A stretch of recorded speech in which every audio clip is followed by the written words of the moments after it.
Good morning student. आज हम अपना सेकंड चैप्टर शुरू करेंगे जिसका नाम है बौद्धकालीन शिक्षा। बौद्धकालीन शिक्षा जिसका नाम है, जैसे कि आप सबको पिछले चैप्टर में बताया था कि उत्तर वैदिक काल में भारतीय समाज में बहुत सारी क्रूरतियाँ, आडंबर इत्यादि विकसित हो गए थे।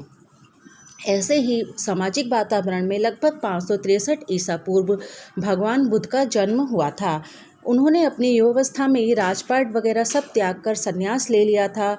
उन्होंने भारत में उस समय व्याप्त सामाजिक बुराइयों को दूर करने के लिए अपना नया शिक्षा का मार्ग, एक नया लोगों का मार्गदर्शन दिया था।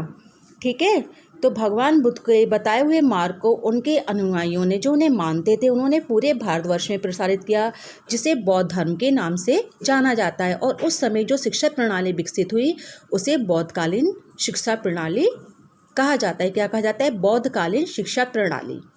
ठीक है, क्या कहते हैं उस समय की शिक्षा प्रणाली को? बौद्धकालीन शिक्षा प्रणाली। ठीक है, अब बौद्धकालीन शिक्षा प्रणाली में सर्वप्रथम आता है आपका बौद्धकालीन शिक्षा प्रणाली का अर्थ क्या है।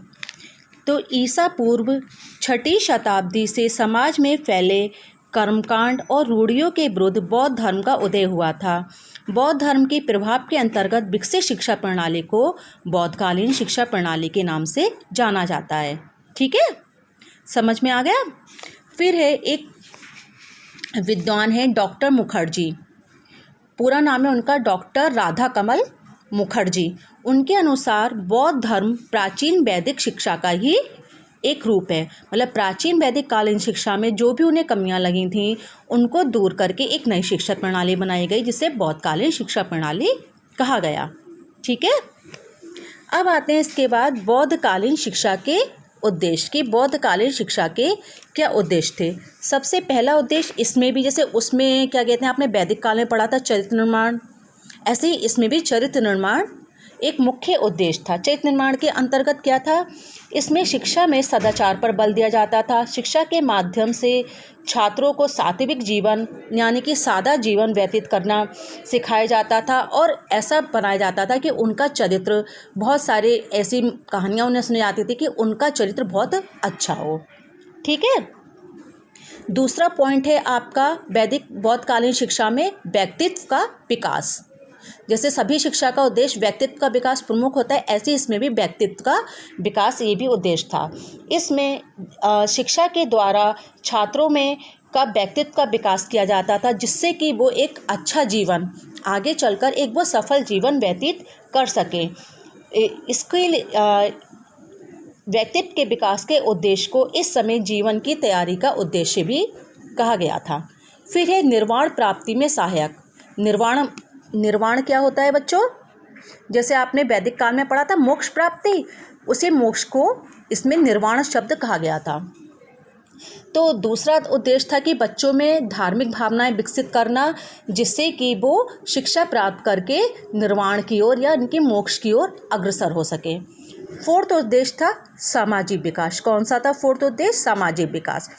इसमें यह था कि बच्चों का सामाजिक विकास करना, क्योंकि अगर बच्चे एक अच्छे सामाजिक व्यक्ति बनेंगे, समाज के साथ मिलजुल कर रहेंगे, तभी वो एक अच्छे नागरिक बन सकेंगे। तो इसमें बच्चों के अंदर सामाजिक भावनाओं का विकास करके उन्हें देश का एक योग्य नागरिक बनाया जाता था। ठीक है, तो ये थे हमारे बौद्धकालीन शिक्षा के उद्देश्य। क्या क्या थे? चरित्र निर्माण, व्यक्तित्व का विकास, निर्वाण प्राप्ति में सहायक और सामाजिक विकास। उसके बाद आता है बौद्धकालीन शिक्षा का संगठन। जैसे वैदिक कालीन शिक्षा में गुरुकुल में जाके पढ़ते थे, ऐसी बौद्धकालीन शिक्षा में उस समय कहाँ पे पढ़ाई होती थी? तो बौद्धकालीन शिक्षा में दो तरीके की शिक्षा थी। एक तो थी आपकी प्राथमिक शिक्षा और एक उच्च शिक्षा। ठीक है, तो प्राथमिक शिक्षा, इसमें दो केंद्र हुआ करते, जैसे उसमें गुरुकुल हुआ करते थे, ऐसे इसमें दो केंद्र थे। पहला था मठ और दूसरा था बिहार। कौन से केंद्र थे? मठ और बिहार। मठ में जो थी प्राथमिक शिक्षा की व्यवस्था थी। कौन सी शिक्षा? प्राथमिक शिक्षा। प्राथमिक शिक्षा अब आप पूछेंगे कौन सी? जो आपके बिल्कुल शुरू के स्तर की होती है, जैसे आप समझ सकते हैं 5th क्लास तक की शिक्षा एक तरीके से। ठीक है, प्राथमिक शिक्षा। उच्च शिक्षा कहलाती है आपकी कि किसी विषय के बारे में ज़्यादा ज्ञान का होना। ठीक है, तो वो कहलाते हैं उच्च शिक्षा। तो उच्च शिक्षा दी जाती थी बिहारों में, प्राथमिक शिक्षा दी जाती थी आपकी मठों में। सही है। फिर है आता है उसके बाद आपका पाठ्यक्रम, कि बौद्ध काल में शिक्षा का आपका पाठ्यक्रम क्या था। पाठ्यक्रम में सबसे पहले, पाठ्यक्रम से समझने से पहले आपको ये समझना पड़ेगा कि उस समय शिक्षा का माध्यम कौन सी भाषा हुआ करती थी। जैसे वैदिक काल में शिक्षा का माध्यम कौन सी भाषा थी, मेनली संस्कृत भाषा। ऐसे ही बौद्ध काल में शिक्षा का माध्यम मुख्यतः तो पाली भाषा हुआ करती थी। कौन सी भाषा, पाली भाषा। लेकिन अन्य जो लोक भाषाएँ थीं, जो अन्य भाषाएं प्रचलित थी, उन्हें भी संपूर्ण स्थान उस समय दिया गया था। अगर बच्चे को पाली भाषा नहीं समझ में आ रही है तो वो अपनी लोक भाषाओं में भी शिक्षा प्राप्त कर सकता था। ठीक है। अब पाठ्यक्रम क्या था, प्रारंभिक शिक्षा या प्राथमिक शिक्षा में किन विषयों की शिक्षा दी जाती थी, साधारण लिखना, पढ़ना, गणित, गणना इत्यादि की शिक्षा दी जाती थी।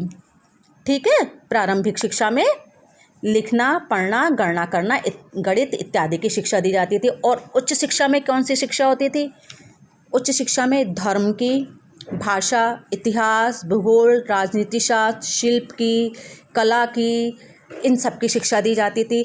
इसके अलावा उस समय विज्ञान की शिक्षा, चिकित्सा की शिक्षा, तर्कशास्त्र इत्यादि विषयों की भी शिक्षा दी जाती थी। ठीक है। तो आज हमने क्या क्या पढ़ा इसमें, सबसे पहले आपने पढ़ा बौद्धकालीन शिक्षा का अर्थ, बौद्धकालीन शिक्षा के उद्देश्य, बौद्धकालीन शिक्षा का संगठन, उसके बाद पाठ्यक्रम। ये 4 पॉइंट पढ़े हैं। तो इन्हें आप अच्छे से सुने, नोट करें, और कुछ समझ में ना आए तो आप मुझसे कंसल्ट कर सकते हैं। ठीक है। अब आगे का आपको कल पढ़ाएंगे। ओके।